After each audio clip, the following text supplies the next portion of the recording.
Hi, my name is Celynn Erasmus. I'm a registered dietitian. I'm author of Fast Food for Sustained Energy. I'm a corporate wellness consultant and a regular media columnist. In this video clip, I'd like to answer the question about why so many dieters get so irritable and moody.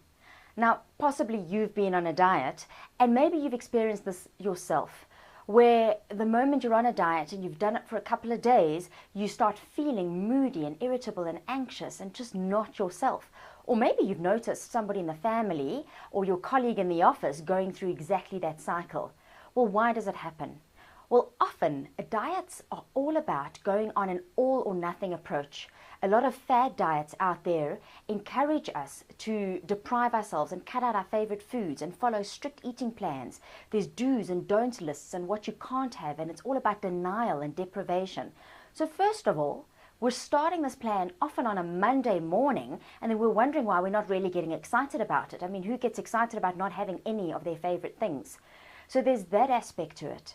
There's also often we have our strongest cravings at our weakest moments. Now, when we're weak, it often happens because our body is not supporting us. Now, when you're on a fad diet that's very restrictive, your body is lacking certain nutrients and certain basic things like fuel. A lot of fad diets, the first food group that they cut out are carbohydrates and starches. So sure, you can go ahead and eat proteins and you can have vegetables and salads, but stay away from potato, pasta, bread, couscous, even things like fruit.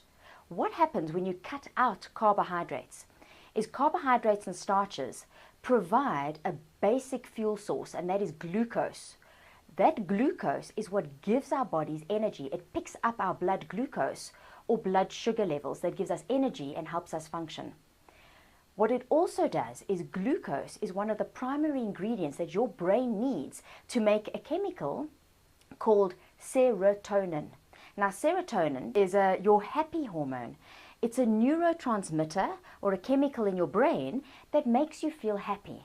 We know that people who suffer from forms of depression often have very low levels of serotonin. Now, your body can make serotonin by using glucose and another ingredient called tryptophan. Tryptophan is a form of protein or an amino acid that we find in certain foods. One food group in particular that has high levels of tryptophan is milk. Now, do you remember what the other ingredient was that we need in order to make this happy hormone, serotonin? The other ingredient was glucose, or otherwise known as sugar. Can you think of a food that people often crave when they're on diet, or that women often crave at certain times of the month, that has milk and glucose or sugar?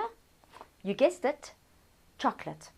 Now, chocolate provides those two ingredients in one convenient package. So it stands to reason why when we're often on diet, when we're depriving ourselves or when we have low moods or low serotonin, that we crave these foods. Our bodies are just telling us, hey, I remember the last time you ate a bit of chocolate. You actually felt good.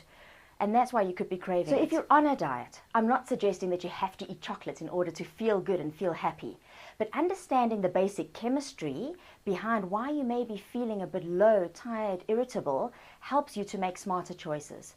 So when you're on a diet, make sure that you include foods that still provide some of that glucose and provide some tryptophan. Foods that provide tryptophan would be chicken, turkey, avocado, soya, tofu, Wheatgerm, fish, cottage cheese, bananas. And then the other ingredient, the glucose, is important. That's why I don't agree with diets that encourage us to cut out carbohydrates. We should be eating carbohydrates. We just need to be careful on which ones we choose.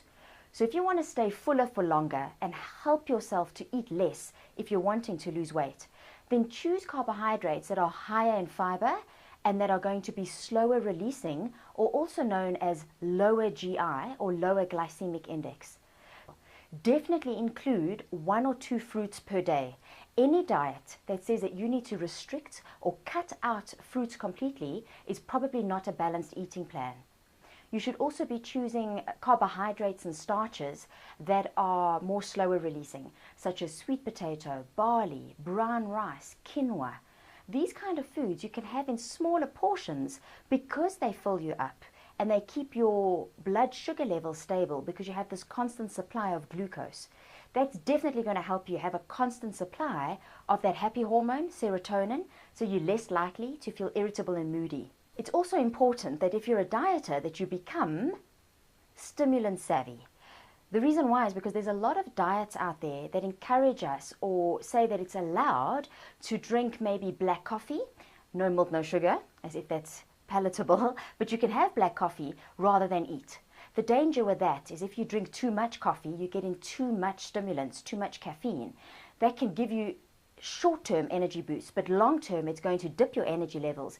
It also may affect your mood. So if you want to diet, you want to lose weight, you can do that. You've just got to think about changing your lifestyle, being a bit more modest and moderate and balanced in your approach. Rather than cut out food groups completely, is to include smaller portions of them and to be sensible so that you can feel fab, not feel drab while you're embarking on your wellness journey. I would love to share more tips like this to help you to lose weight, to also boost your energy and improve your health at the same time. Please visit my website so that you can take a look at my free video series and join me and the community. The website is www.wellculator.com.